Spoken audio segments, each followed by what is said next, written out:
This isn't really a story about music, This is not the end, but the beginning. what God can do when ordinary people offer Him whatever little they have.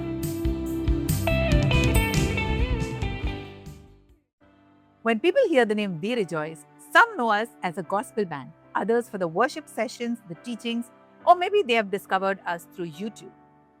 But that's only a part of the story. What began with a single song has become something none of us could have ever imagined. This isn't really a story about music, it's a story about what God can do when ordinary people offer Him whatever little they have. Today, we would like to invite you into that story.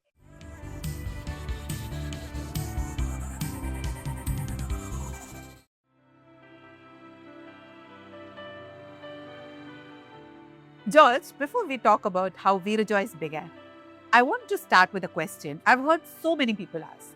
Is We Rejoice a gospel band, a ministry, or now an online mission? How would you like to describe it? That's actually a great question. And honestly, I'm not sure if there's a simple answer to that. It probably depends on who you ask. If you ask my wife, Priya, she'll probably say that it's another full time job. But honestly, the answer has changed over the years. We Rejoice began as a gospel band, probably. But looking back, I don't think God intended it to remain only that. Today, I see We Rejoice as a ministry that simply uses different gifts that God has given us to help people encounter Jesus. Some of us sing, some preach, some edit videos, and some manage even the social media. Some quietly pray behind the scenes. They are very different roles, but they are all serving the same mission of Christ. One of the biggest lessons that I've learned in this ministry is that we aren't defined by what we do. We are defined by why we do it. Our desire has always been very simple, to use whatever gifts God has entrusted to us to help take someone closer to Him. As we were preparing for this session, one thing kept standing out for me. People see the songs, the worship sessions, and the teachings, even our YouTube channel. But very few people know how it all actually began. When you look back over all these years, what stands out for you the most? Honestly, it isn't the milestones, it isn't the videos, it isn't even the numbers. What stands out to me is seeing how faithfully God has provided the right people at exactly the right time. Every time we reached the end of what we could possibly do ourselves, God sent someone. And when I look back now, I realize that's really the story of We Rejoice.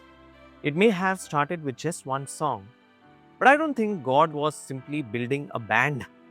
I think He was teaching that ordinary people, when we offer Him whatever little even that we have, He can do far more than we ever imagined. Let's go back to 2022. If someone would have walked into your first rehearsal, they would have seen a group of musicians preparing for one event. At what point did that become the beginning of We Rejoice? Well, if you'd asked me in 2022 whether we were starting a ministry, I would have probably laughed. That was never the plan. We weren't even trying to build a band. We certainly weren't thinking about YouTube. We were simply trying to be faithful to just one opportunity that God had placed before us. We rejoice for His kingdom is here in our midst. We rejoice for the story is here. We rejoice for His to us. We rejoice. CCR Mumbai, the Catholic Charismatic Renewal in Mumbai. I'm very thankful for that the church in Mumbai has this charismatic renewal. They asked us to write and produce one of the songs for the Golden Jubilee celebration. It was one of the theme songs. So I had to record it. And for that, we needed to get together some musicians who not only shared the music ability, but also they shared the same faith and the same desire to serve God. At the time, we genuinely believed we were coming together for just one project and nothing more. Interestingly, the song itself was called We Rejoice back then. We rejoice, for He's been good to us. We rejoice, for His Spirit is upon us. We rejoice, for His kingdom is here in our midst. And we rejoice for these glorious years. And it was simply the title of the song. None of us imagined that one day it would become the name of this ministry. Looking back now, I can see that God was already writing a much bigger story than we could even see. We were making plans, but He was directing every step.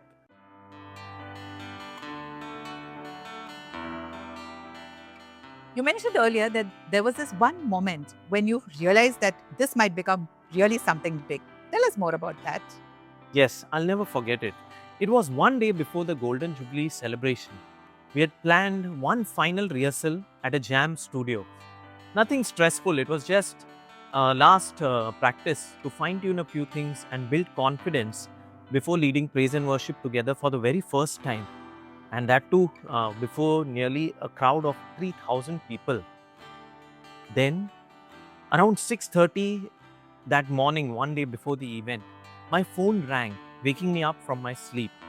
The studio owner told me that there had been a major electrical short circuit overnight. The entire place had lost power. There was no way we could rehearse there. I remember just lying there on the bed, half awake, and thinking, Lord, what do we do now? What was going through your mind? Did you immediately start looking for another studio? Honestly, yes, that was my first instinct. Solve the problem. But then I just paused. I prayed, and we actually had a 10-member band. No other studio I knew could accommodate us at such a short notice.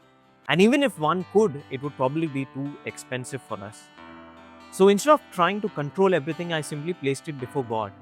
And during that prayer, I felt prompted to make 2 phone calls. Who were the phone calls to? The first was back to that studio owner. I asked him something he probably never expected a client to ask. Would you be willing to lend us your drum kit? Now, anyone who owns a professional drum kit knows that it's not a small request. In fact, he immediately said, I never lend my drum kit to anyone. But after hearing the situation out, the situation that we were in just one day before our big day of the event, he paused and simply said, okay, but you got to transport it and ensure that it gets back safely without any damage. So that was the first little reminder that God was giving me that He was already making a way for us. And the second phone call? That one required even more courage. Around about an hour later after that, around 7:30 I guess, I called our parish priest and I explained to him the entire situation that we were in.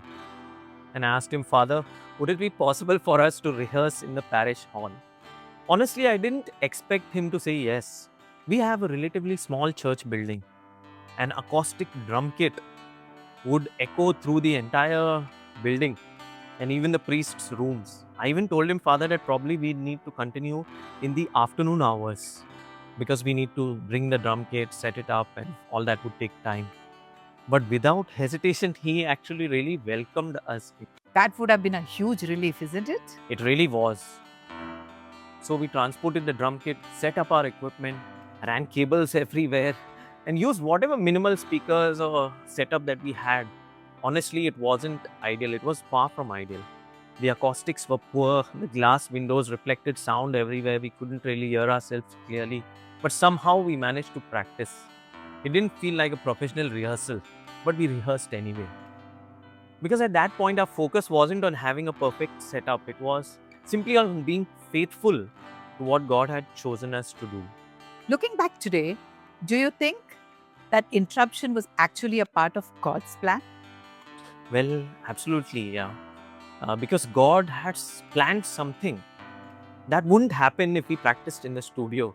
As we were finishing the rehearsal, our assistant parish priest then happened to walk in. He spent time encouraging us and then he prayed over us. He blessed each one of us. He placed his hands and blessed each one of us. That blessing became part of our preparation.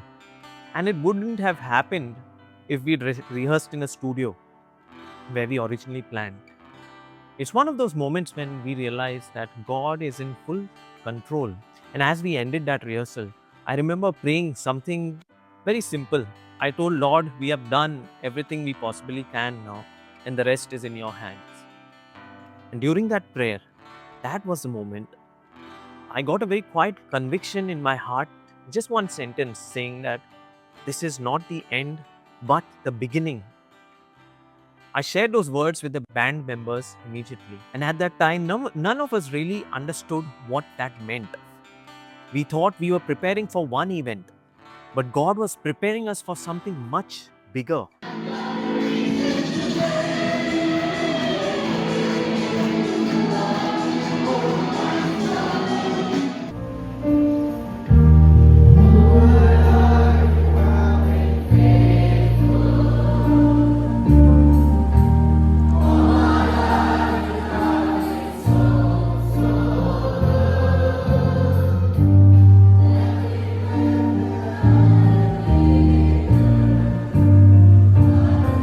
Jesus. And then all the friends joined along in singing. What a friend we have in Jesus. So let's sing it, Royston. What a friend we